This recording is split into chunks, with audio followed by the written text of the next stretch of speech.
fellow travelers, and welcome to the Way of the Showman. I am Captain Frodo, and I will be your host in this show, and I will be your guide along the way.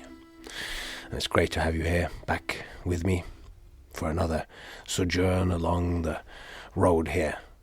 And I guess this week I am thinking mostly of stuff related to the man aspect, the human aspect of the showman. The issues that have been going on lately for me in my personal life is that I am just yet again faced with these questions that comes when we're a family, a husband and a wife and a child, and what happens when the results of having traveled all my life together with them, and we start to need different things. What happens then? What are the choices that you take?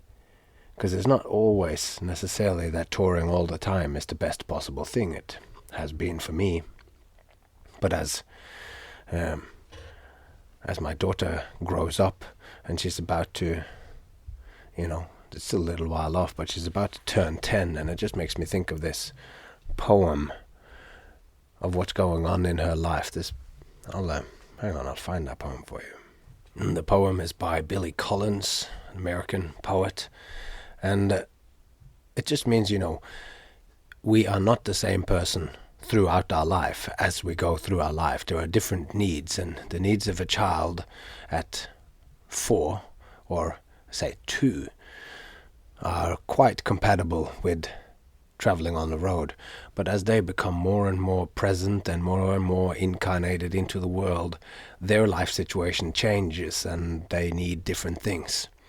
So this poem captures a lot of this, what I feel is going on in and around turning 10. The whole idea of it makes me feel like I'm coming down with something worse than any stomach ache or the headaches I get from reading in bad light, a kind of measles of the spirit, a mumps of the psyche, a disfiguring chicken pox of the soul. You tell me it is too early to be looking back, but that is because you have forgotten the perfect simplicity of being one, and a beautiful complexity introduced by 2. But I can lie on my bed and remember every digit. At 4 I was an Arabian wizard. I could make myself invisible by drinking a glass of milk a certain way. At 7 I was a soldier. At 9 a prince. But now I am mostly at the window, watching the late afternoon light. Back then it never fell so solemnly against the side of my treehouse, and my bicycle never leaned against the garage as it does today. All the dark blue speed drained out of it. This is the beginning of sadness, I say to myself, as I walk through the universe in my sneakers. It is time to say goodbye to my imaginary friends. Time to turn the big first number. It seems only yesterday I used to believe that there was nothing under my skin but light. If you cut me, I could shine. But now, when I fall upon the sidewalks of life, I skin my knees. I bleed. How about that? Thanks, Billy Collins, for that. That's a bit of a mindful to take all of that in. So what happens then when you're coming more and more into the world and you're letting go of the imaginary friends, when you're letting go of the situation where fantasy and imagination was the key, when you were an Arabian wizard or you just had to drink a glass of milk in a certain way. And then as the light changes, you start to see a different world where you're not just filled with lights. But if you fall, you bleed. And at that point, if you, as a father in a family, if some of those things that would make it easy for you, and for me that would be, to go to Las Vegas. That would make it so easy. I'd just go to work 5 days a week like a normal person. But there's so much that we would lose in being with the larger family of that around here. So what do you do then? What do you do? I don't have any easy answers. All I want to say is that along the way we will keep being challenged by these questions. And for those of us who have spent our life or any significant amount of time going along the way of the Showman, performing and going from festival to festival, there comes a time when we have to lie in the bed that we've made, and that is that we are itinerant and we meet people at different festivals and we do all sorts of different fun things. But then at some point, when if you start to consider settling down for your own reason, or because somebody you love desires to be somewhere or needs somewhere of their own where they can spend enough of a significant amount of time to be able to form a true sense of belonging somewhere, so that at least you have the feeling like you left somewhere, because that was my feeling. I felt like I chose to leave. If I impose this itinerant lifestyle, then my daughter might never have had the chance to feel like she really belonged somewhere. So yeah. And the same goes if you have a partner that don't fully, then what do you do? If you don't fully enjoy one place or another, and there's diverging things going on, what do you diverging desires for what is needed? What do we then do with our life? I mean, these are things that I never thought of when I first set out, but they are the most present and prescient things these days. I have set up this lifestyle for myself, and now I have to come and take some choices that impact very real and very direct on someone's life. So, I've said it before, I think, on this here, that this chapter is about her, and I guess I'm just venting a little bit as to what's going on in my tumultuous life at the moment. It's not tumultuous. That's a bit of an exaggeration. There are still gigs going on. Well, at least it was at the time when I was recording this. Who knows what's going to happen as we find out even more about this new virus.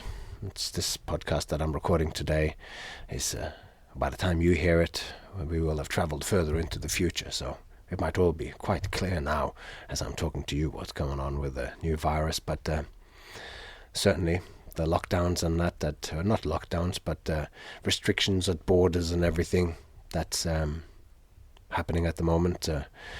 We'll see where that all turns up. We're not out of the thicket just yet. Anyway, that was a pretty somber introduction. Even though last time I guess we spoke about some large issues last time too, like what is a showman, and we talked about the meaning in life. And of course, it's part of the meaning that we find in life is that we didn't talk so much about last time, is finding that those you love around you, that we can all thrive. So in that there is a certain sort of, to accept that sometimes to make, like when you are in a family, or you are, as I was for a big part of my life, I was in a show, then you are just one cog in that show. So although I am Captain Frodo, I am myself, and I was always that, for instance, with the Happy Side show, we did have to tour around, and all of us needed to make ourselves available, and for that it needed to be I am Captain Frodo from the Happy Side show. I needed to identify with that as well, because we were, it's like that, like the leg of a chair is the leg of a chair, but it becomes itself through becoming part of something greater. And there are, like, it's part of the chair on its own. It's kind of nothing. I mean, obviously I was maybe more useful to the world or myself than a chair of a leg is to a chair, or by itself. But the point is the same. Sometimes you have to be part of a greater whole and that comes with a certain kind of sacrifice. You can't just go for your every whim or whatever. So that's part of the meaning of life that we didn't really talk about last time. But we talked about meaning in life, and we talked about the absurd, that it's all going to matter, later on or whatever. And we ended up with thinking that it is all about love, and it's about including everybody. And I did talk there a little bit about my daughter, how she's part of me, and we are separate, but we're also a unit through love and shared biology.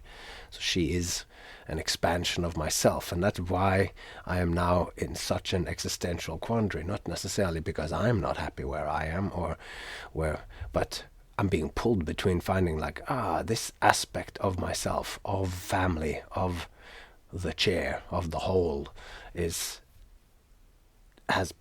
starting to get something that I think potentially could be different needs, and that they could be better served somewhere else. So it's just a very real way how this I am more than myself in those people that I love around me. So being part of that, this is how what life is, I guess. It's to try to blend all of these things together and find the best way out. We're all a little bit in the dark as we go on with these things. We're making it up as best as we can, but if your heart's in the right place, then perhaps they will forgive you even if you take the wrong choice.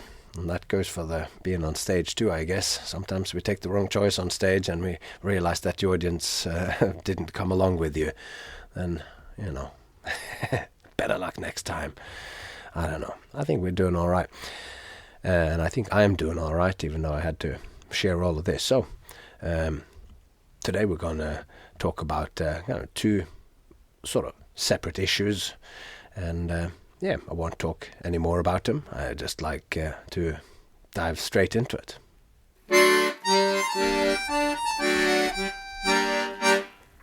Yes, today I would like to look at novelty and creativity, and pick up the thread what we spoke about last time of how the audience is part of us and how we are part of a community, and what I just talked about here about being the leg of a chair, or 1/4 of the happy sideshow, or 1/3 of a family. So being both an individual and something greater. What are these collective contributions to two matters of the novelty and of creativity? Because, they are important issues for us showfolk, because part of what keeps people entertained and what grabs their attention is novelty. Seeing something new attracts attention, and a showman is sometimes called a Novelty Act, particularly in Britain. He's a Novelty Act. That's what I am, and I always used to like that kind of calling, or that kind of name, Novelty Act. I'm bringing something new. Creativity and the new is a stock in trade in our business. But if we look at creativity and novelty with the duality of showman and audience in mind, then I think we can get an expanded understanding of both. So when we talk about creativity or novelty, it is most often thought of as something that springs from one unique artist's imagination, a unique snowflake artist which spawns beautiful and creative new artworks by the virtue of his own special brain or soul. And I think that a healthy dose of humility can be injected into these notions by understanding how dependent this novelty of the creation is on other human beings. We spoke about some of these things before, like Brian Eno's talk about genius and all this. So we've already, of course, touched on this, that genius, the lone genius, might be a little bit of a myth. But if we by creativity mean an idea or an action or an act that is new and valuable, then we can't just accept the creator's own account of how they got their idea as the criteria for its existence. One artist might say and believe that their action or in the world, like their act or their creation, is something brand new under the sun. They might say, I created this in perfect isolation, and it is a genuine example of creation from nothing. Creation from nothing. Creatio ex nihil. A godlike act. But there is no way to know whether something is new but for a reference to some standards that are set by a community, a people, and there's no way to tell whether some creation is valuable until it passes social evaluation. And therefore I think it's fair to say that creativity does not just happen inside people's heads, but in the interaction between a person's thought, all the thoughts and the social, cultural context. It's a systemic rather than an individual process. Because I might have developed something crazy and unique, and it might turn out that nobody is interested.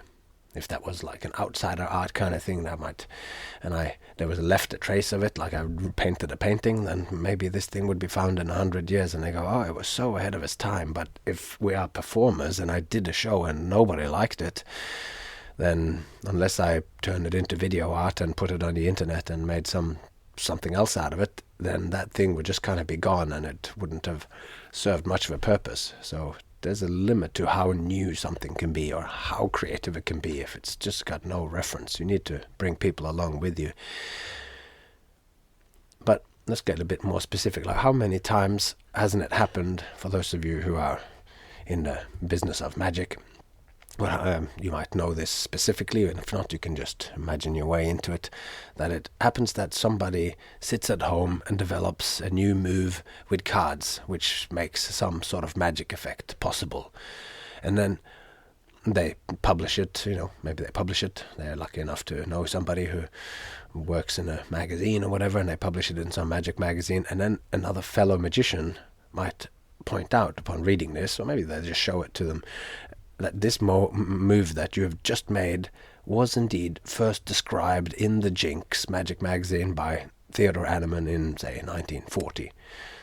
Then, if that other magician is extra helpful, they might also cite the many variations and publications that your brand new, in quotation mark, this brand new idea has been featured in. They might say, oh, it was also came from here, it came from there, and it has maybe appeared many places, or different variations of it, until you actually created it out of nothing. And many of the ideas in this podcast season that I have been fretting and wondering about and puzzling together over a long time sometimes already appear fully formed and fleshed out in the works of others.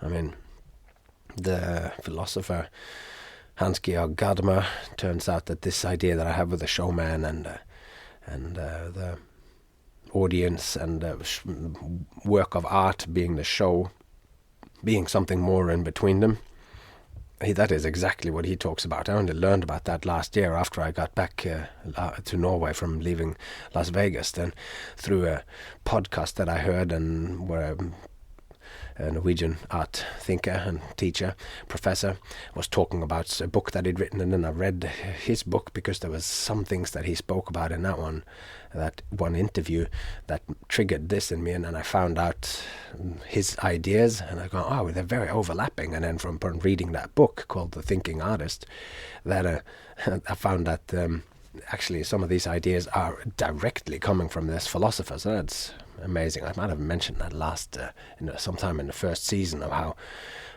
mind-blowing this is, but this happens all the time, that you actually think of something, and this maybe ties up to, I'm just riffing now, but it ties up to what I talked to Eric Åberg and Jay Gilligan about this at some point, of like how important it is to know history, and how someone had pointed out to Eric Åberg, this is from one of their object episode lessons actually, so not object episodes, and they talked about how in an architecture school, for instance, you learn the history of architecture so that you know how you sit in that history, and that is not a common thing for everybody to learn. What is the development of all the acts and everything, like the history of circus and the history of performance art and all these different directions we could do. By knowing about those things, you can see how you sit within that, and knowing the different acts that have existed, you might know, and then thereby be more certain that you have learned something new. not learned or created or that thing. So it is important that I've been thinking about these ideas and I've had these ideas myself, but if I then discover it like I did in someone else, and this philosopher has of course gone on in pages and pages upon these things, and I find it mind-blowing that he is so close to what I have been thinking, but then I have to make sure that rather than making me think that my work has lost some of its originality, then I should just consider myself happy to see that my meandering thoughts are more than just random noise or whatever. There are people out there with degrees and professorships or incredible track records for creating impressive shows that are thinking the exact same things that I am thinking. And quite often, their terminology or structures are vastly different, but still, with the right squinting, I see my ideas reflected. So it's in this context of other people that we both learn if something is truly new, and also if this something new is just new, or is it also meaningful? Can it become important to the world when I show it? And to be that, it must connect to others, that I just sort of riffed about before. And in a sense, it is made so by others, by their response. And this is what makes the act or the artwork transcend something done in potential ignorance into something connecting to the world at large. I mean, I was reading this book by Henry Bortoft about, well, it doesn't matter. He just made this point that meaning and understanding is part of the same process, that something only becomes meaningful if it is understood by someone. If I present something in an act or in a show to an audience and they just don't understand it, if they grasp it, if it fails to keep their attention or whatever, then it doesn't matter how much meaning I put into mine when it isn't experienced by the audience or understood, then they don't know what to do with it. And if it was in the archetypal showman situation of standing on a market square and trying to pull in a crowd for a street show, then they would just walk away. And in that sense, there is then no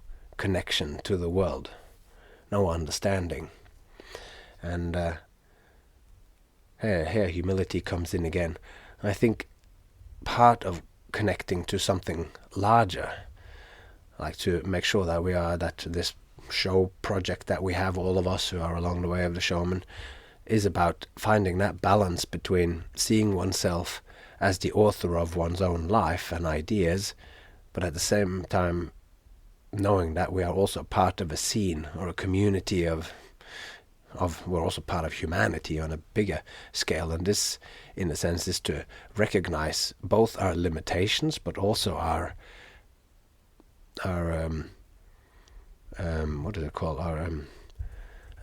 How we are part of a whole. Like, I am involved in a huge process, and I speak from my own inner conviction, but this is informed by my information, sensory, intellectual, or emotional from other people as well. Like, I am the mirror that they look into, and if they don't recognize what they see, then they will fail to grasp it and walk away. So humility is to be aware of our true human capacity for greatness and for failure, for insights and ignorance, for overview and narrow minds, for ourselves as individuals and as part of a whole. The part only making sense when viewed in relation to the whole, and vice versa. This is the hermeneutic circle. Recognizing this, I say we are, in a roundabout way, arriving at a kind of showman ethics, not just in the sense of doing the morally correct thing, but also to strive towards becoming the best person leading the best kind of life, and have that sort of, to be a part of the whole, we need to fit in every kind of way and be meeting people with this in mind. We want to connect to them, and we want to have understanding, because only within that does meaning appear in our meeting. Because ultimately, when we are doing our shows, we're not just showing our material and the character that we have prepared in whatever structure that might be. Ultimately, we are also on show. I am also on show, or you are also on show. Being a showman, for me, is the common thread in my career, and it's the common thread in anyone who's a dedicated performer. Whatever material you present, whatever you're showing, you're also constantly showing yourself.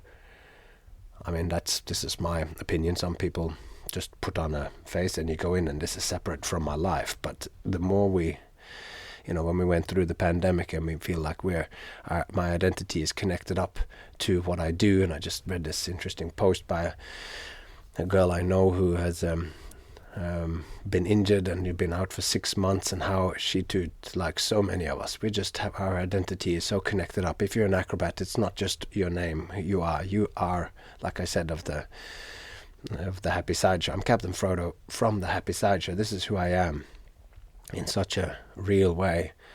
And there is the show, but there is also the man, which is what I spoke about in the very beginning. And the man and the show are both on display when a showman is on stage.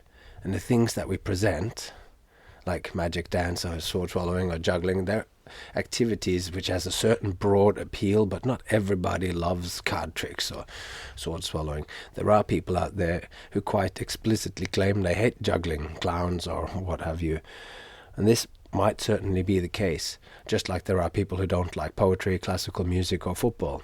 Yet, there is a further element in all these activities which can serve as an alternate route to the meeting point of interest. And this is you. This is me. This is the human aspect. People frequently tell me after my shows that they didn't particularly like what I did, with like dislocations and sword swallows, what have you, but they still loved watching me. And a passionate or indeed obsessed juggler can connect with an audience which might not have any preconceived attitude to juggling. They simply do not think about it, and they can connect with the audience by the fact that they are that the audience is meeting a real person on that stage. This just happened a couple of weeks ago, and I might even have mentioned it on the podcast, but I can't quite remember what I do in these pre-rambles when I just riff off the script. But that there was a guy that came up that had been was an amateur theatre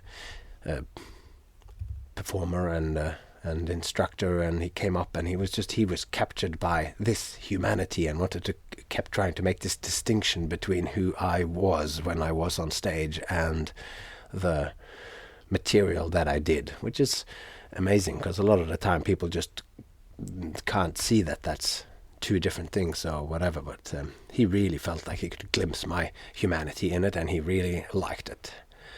And anyway, so the audience, they can have an indifference to the material that we are going to present, and perhaps sporadically there might be even some hostility to juggling or whatever. I'm performing with the show called Wallman's at the moment. We're doing a tour around Norway, and in there, one of the songs that the other guys and girls in the show, that they're doing a song, and one of the songs is like, this is a sports themed little section of medley of songs, and one of them is the song from, I can't remember which might be Liverpool or something, one of these football songs. And every now and then people, they get so hostile that they come up on stage or they start to throw something or whatever, because they can't take it that they're. So and that's just an example of sometimes the audience gets hostile, even if it is a slightly playful way. It's still this rage that cooks up in people. They've had just enough to drink and they can't handle it, and somebody stands up or boos or whatever. Not because of any lacking in the performance, but because of a dislike of the material. The performer is still maybe a nice guy, but he now is doing something you don't like, singing your some football team that you hate's anthem. But in here, if you do your, maybe that's an extreme example, how would you manage to overcome that dislike of your Nemesis theme song, Nemesis team's song? How do you deal with the fact that they're doing their theme song? Can you make them connect to the person on stage and allow you to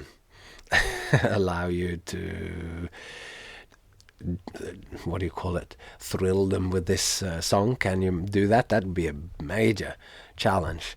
But the kind of general sporadic hostility or dislike of juggling, or they think they don't like somebody who's a clown or whatever, the best possible way to get through that is to have the audience connect to the person on stage as a real human being, and that's you. And the audience does not necessarily have to share a juggler's passion for juggling, but the passion and enthusiasm that the juggler has. This is a deep point of interest. The juggler who manages to express their humanity can reach even the most prejudiced anti-juggling fiend. Can it be with football? I don't know. But not everybody loves juggling or circus, but everybody loves something. Not everybody is passionate about juggling or dislocations, and not everybody is deeply passionate about anything, but still they might like to share in the passion of others. It's not just that they might like. We love that. We enjoy watching movies and stories where the hero wants something, and it's script writing 101 to present what the hero wants early on, and then keep the hero from getting what she wants. Let's say the desire is to slay the dragon to save her child, or stop the Ark of the Covenant from falling into the hands of Nazis. All of these are just manifestations of a strong desire in a protagonist. You might not care about a dragon in a far-off and indeed made-up fantasy world, but you can passionately identify with the hero's desire. In the field of showbiz, there are many skills which are shared. There are many magicians who perform the cups and balls or the linking rings, and there are many acrobats who does a handstand and then performs a handstand on only one hand. Whether you're on a trapeze or you juggle, there is a certain amount of what you do which is part of a kind of common domain, or the limits of this, what belongs to one person, the grey areas of intellectual property, and what constitutes stealing is a complex topic, but for now it's enough to just mention that it exists. The fact of the matter is that a lot of performers are in a large degree using the same tools and tricks of the trade. And there are also many people in the world who squeezes themselves through a tennis racket. The reason I have managed to make a career out of it is not based on the fact that I can squeeze myself through a racket. Perhaps in the very beginning, this was the central point of interest in the act. I thought so, and the audience probably also thought so, but along the way the act became less about the fact that I could do it, and more about how I did it and about me. The way I behave, the confetti I throw, the slapstick falls, and the fighting with the microphone and the stand, and my attitude to it all, this becomes the focus. It was when the focus shifted from the plot in the act, I can squeeze myself through the racket, to the character's struggle on the way through that my tennis act found a deeper resonance with audiences. And the more the act became about me, the stronger it got. The point I am making is that your greatest asset is you. You as one of the many. The one who walked with the crowd and turned around to face the others. You, the most valuable thing you have to present, is you. And you want your clients and your audience to be booking you for who you are and how you do something rather than for the thing that you perform. If all they want is someone who can squeeze through a tennis racket, they can probably find a cheaper artist than me. And a quick search will no doubt give you plenty of options. And if on the other hand you want me to do it in the way that I do it, you will have to book me. This is related to how when you buy with no comparison, but when you buy a Vincent van Gogh painting of a chair, you won't just be happy with a random painting of a chair. You want this painting of a chair because Van Gogh painted it or whatever. And that goes for whether you're going to buy just a print or you're going to buy the original, as certain people might want to do. Well, this is why this whole way of the showman goes so thoroughly to work on not just what we do, but also who we are. I have found that as I understand my place in the world and my role in the world, I've discovered that what I feel is a kind of moral imperative to the vocation. Nothing, and when I'm saying moral, it's nothing more than what your grandmother might have told you was good common sense and common courtesy, but it still feels like a big deal to make claims like this today. So as this sort of exploration shows, we are in a choppy and complex waters when we navigate these kind of enormous questions of meaning in life and understanding, and there's always a balance of ourself and others, our personal meaning and our relational meaning, and our novel creations as part of a whole. The key insight to take away is, for me, that with this expanded definition of showman as carrying in it the audience, we find a deep and powerful connection point to the world, something which gives us power as agents of change and influence. And as Stan Lee said in Spider-Man, with great power comes great responsibilities. And these insights have certainly had a deep impact on me and my life. As the sort of preamble before this of how it keeps sort of coming up, like you're not just you're always more than that. It's my community, it's my family, and the choices I take and the inspirations that I have are all just mixed together in deep and richly interconnected ways. Always. We are unique, but we're also connected and part of a whole. So yeah, hopefully that makes sense to you. As something to think about and contemplate, that your originality can only really shine and come to be foregrounded by seeing yourself as part of a spectrum of other performers. And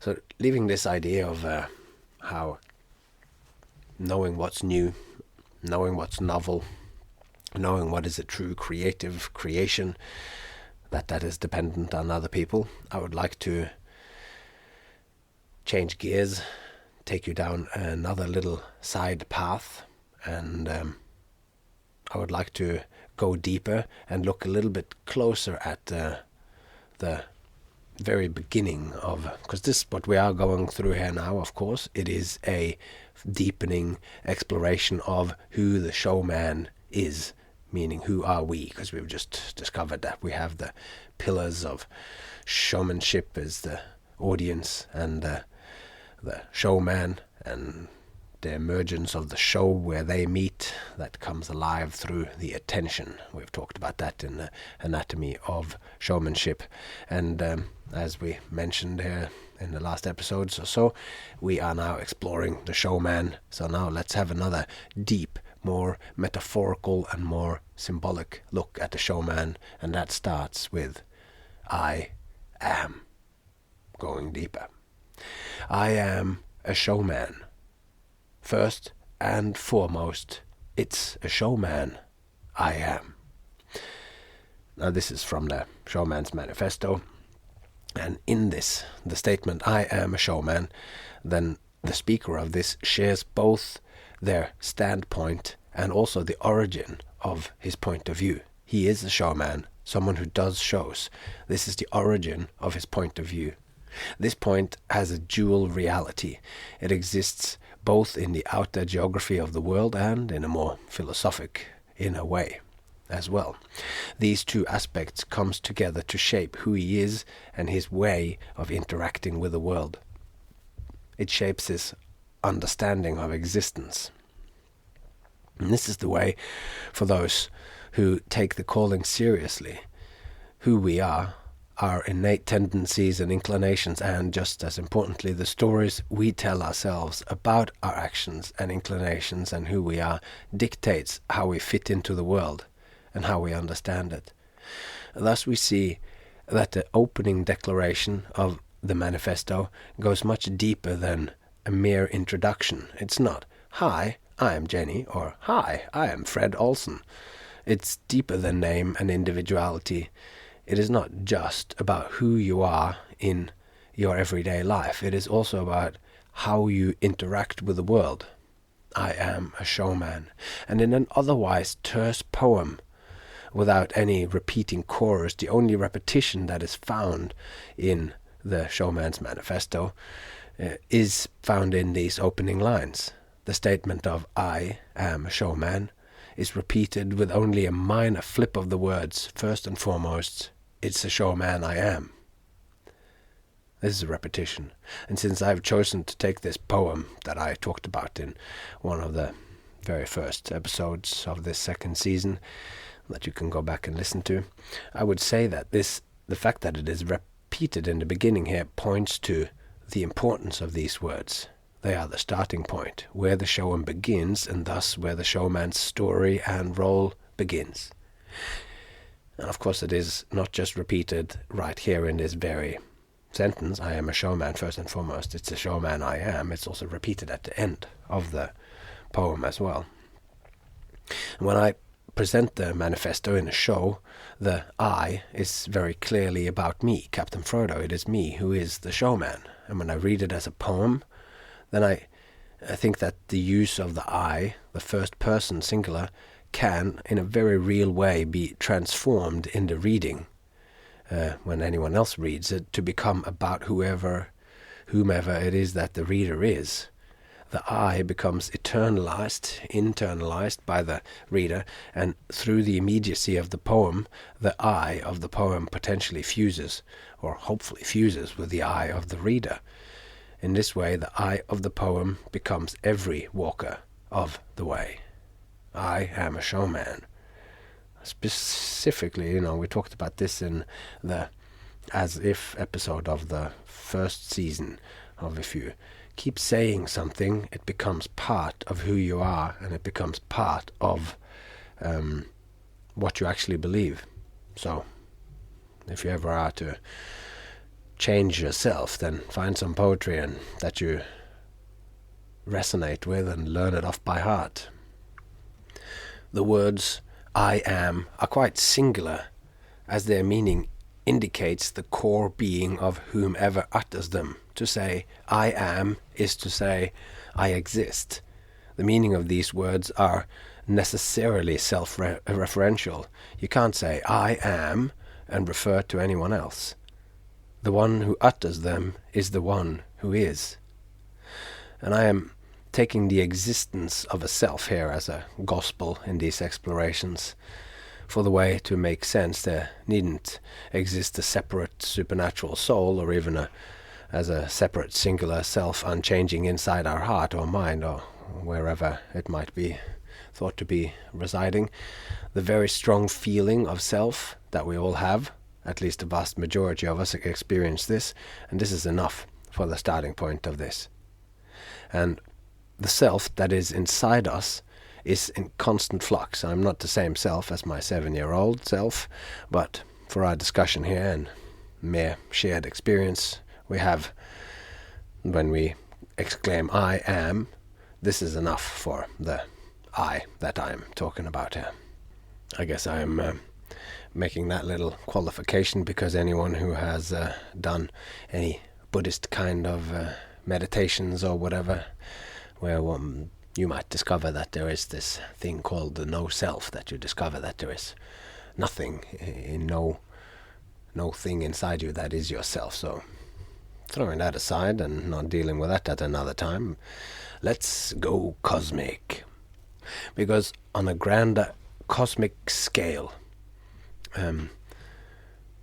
what better beginning to it all could it be than I am, I exist. This is the first words, and in a sense they are what comes before the poem, the manifesto as such starts. There is nothing, just the white of the page or silence before the words, like the prologue in the theatre from Goethe's Faust, which is something that we're going to get to.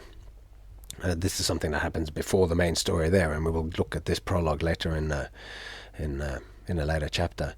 But it's this thing that happens almost before the poem, this I am. And a Christian doctrine, this tells us that in the beginning was the Word, and the Word was with God, and the Word was God. And joining on to this, I also find it interesting that the first time God introduces himself by name, he says to Moses, I am who I am.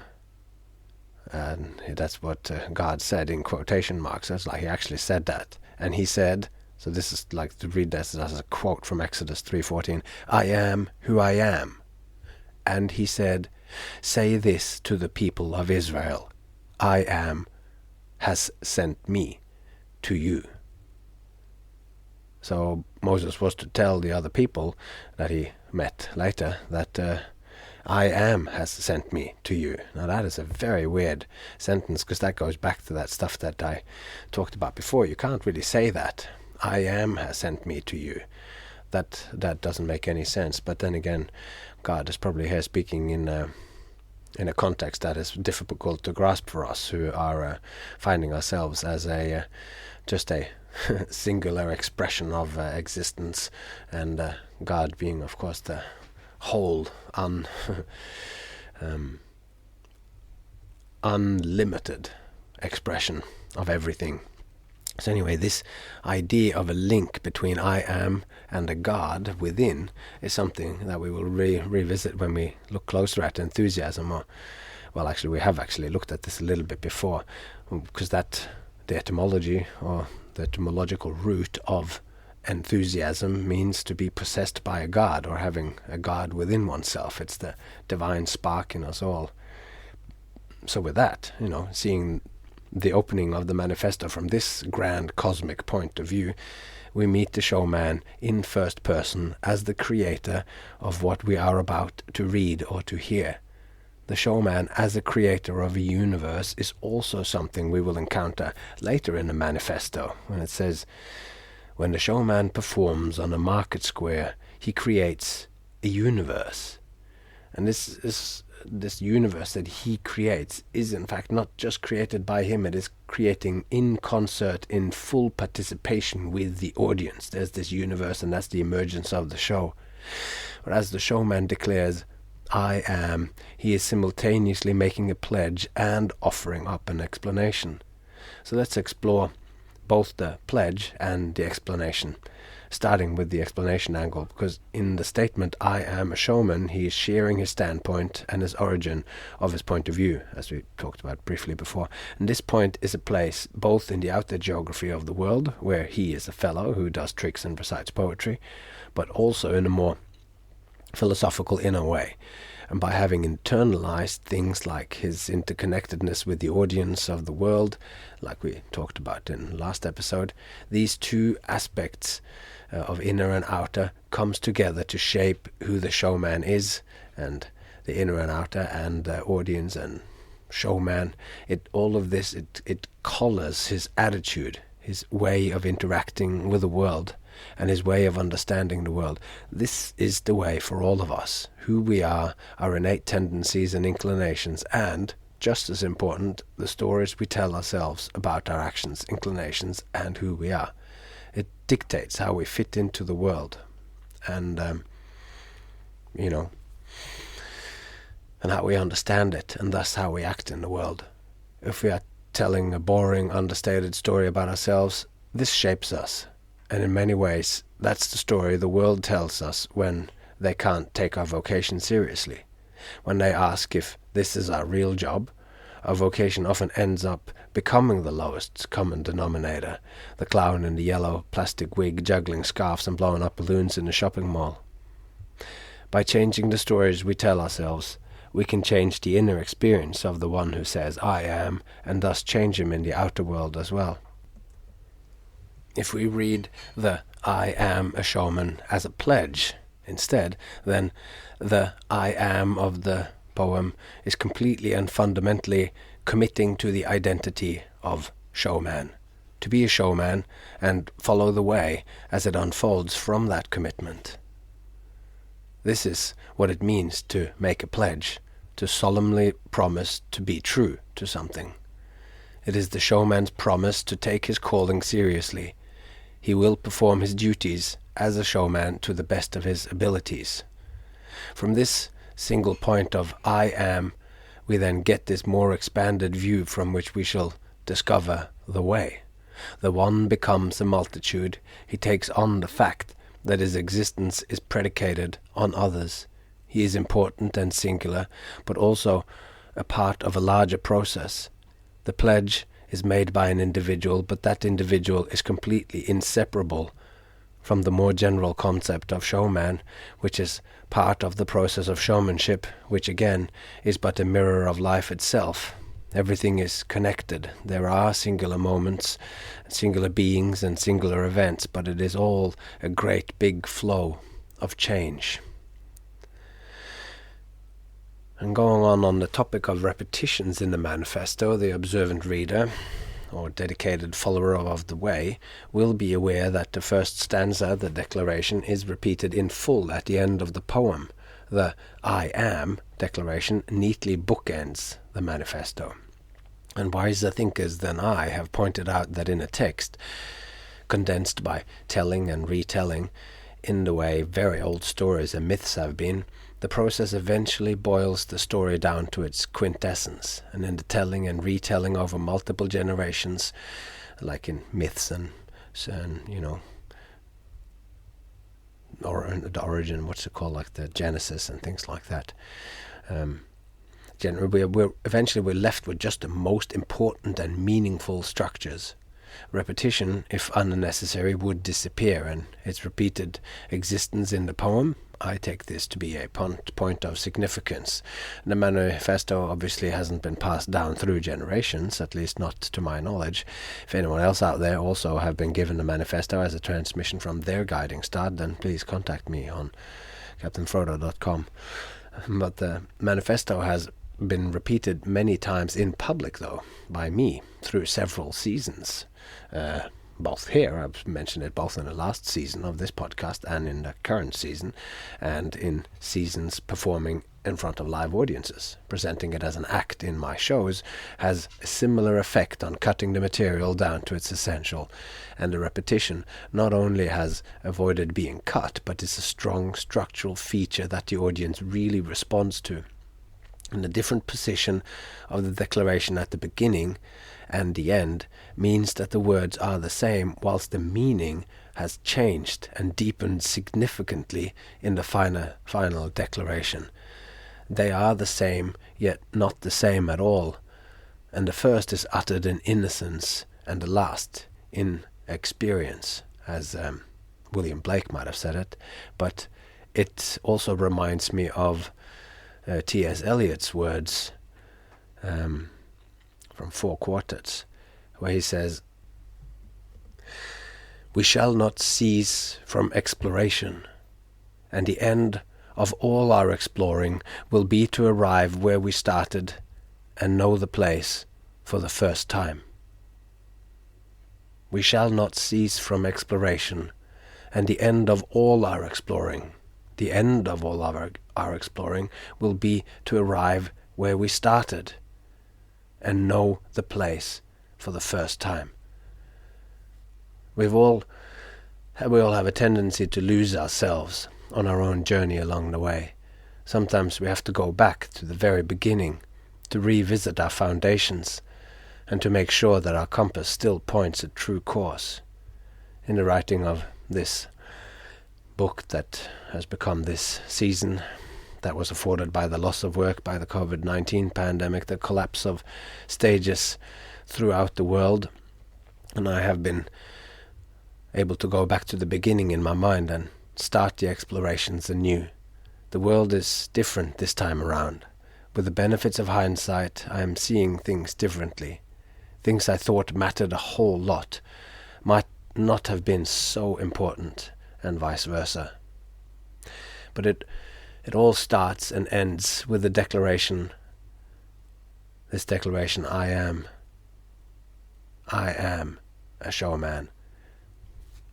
And an important aspect of AA, the Alcoholics Anonymous, is that, hi, my name is whatever it is, and I am an alcoholic. And this, in that regard, is regarded as the first step towards recovery, to become a better version of yourself, to accept who you are. And the foundations of a meaningful life starts there. Accept who you are, know thyself, who you are and your role in the world, your heart's desire, the little spark inside you of enthusiasm that pulls you and points you with your attention and engagement towards what's important to you. And this becomes the lens through which you can focus and narrow the world down.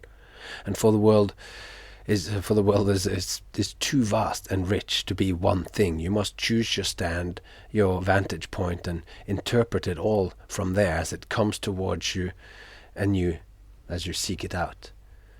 You know, I used to like this I am.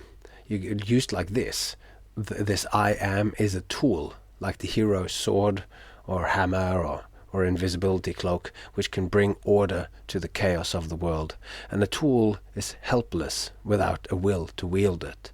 But still, tools are powerful. A sword has great potential power for accidental destruction, which can bring more chaos into the world than it takes away. And the will wielding the sword must know themselves and their role in the stage of life, or on the stage of life. Are you a force for good or for bad? Each action with your sword can swing both ways. A showman can waste your time. All an audience gets from this is to get some help to pass the time. Mindless entertainment, reality TV, soaps and sitcoms robs the audience of the little time they have left after a mindless day at the dishwashing detergent tablet wrapping factory. They have stacked cardboard boxes for 8 hours and commuted for another hour and 15 minutes. They're exhausted. And then comes the relief. Mindless color and movement. A sigh of relief as the last possibilities for fanning the little spark in their heart, if it's even alive enough to feel. But then it slips away in the sand as the TV images crossfades into their own dream images. Their dreams becomes the content and desires of shampoo commercials. Wants what they want in the shampoo commercials and the like. Thus, even their dreams become mindless wants and tasks on repeat. And lest we forget, they are also part of you. So when you are presenting mindless drivel, if you have not placed substance into your show, your dreams are like shampoo commercials too. The rebellion to the absurdity of life starts with the declaration, I am. This is my place. This is my sword to fight the chaos. This is my calling, and the literal calling out of the words for others to hear, I am, is where it all begins. After that comes who you are, or what you are. You are a showman, you say? What is that? That exploration we will continue on as we go. Wow. Big thoughts, big ideas, and it all starts just very rambling in the beginning here, and of what to do with our life and how to connect it all up and how to do the right thing for your family and how to do the right thing for the community and all of this, and it goes cosmic and huge, and it is good to have at least certain things certain in my life, like I am a showman. And I have that pretty nailed down. I think the pandemic and doing a little bit of other things for a little while has really helped me see just how important that is to me. and thus also the family. So we'll just have to find ways to make it all work. Well, for now I would just like to thank you for coming along on one more trip. If you know anyone who you think would be interested, I would be very appreciative if you could tell them, refer someone to it, even if it's just one person, or, share it on your social media. That is by far the biggest help that you could do to me. And if you like what I do, then that's all I ask for. If you, on the other hand, would like to go one step further and actually contribute economically, then you can do that by buying me a coffee, or the equivalent of that money, on buymeacoffee.com/Captain Frodo. You can find me on Instagram and on Facebook as Frodo Santini or Captain Frodo. And you can find my website, captainfrodo.com, if you are one of those people who are interested in that kind of antique thing. It's been a pleasure chatting to you again. I'm looking forward to next time already. And with that said, all that's left to be said is take care of yourself and those you love, and I hope to see you along the way.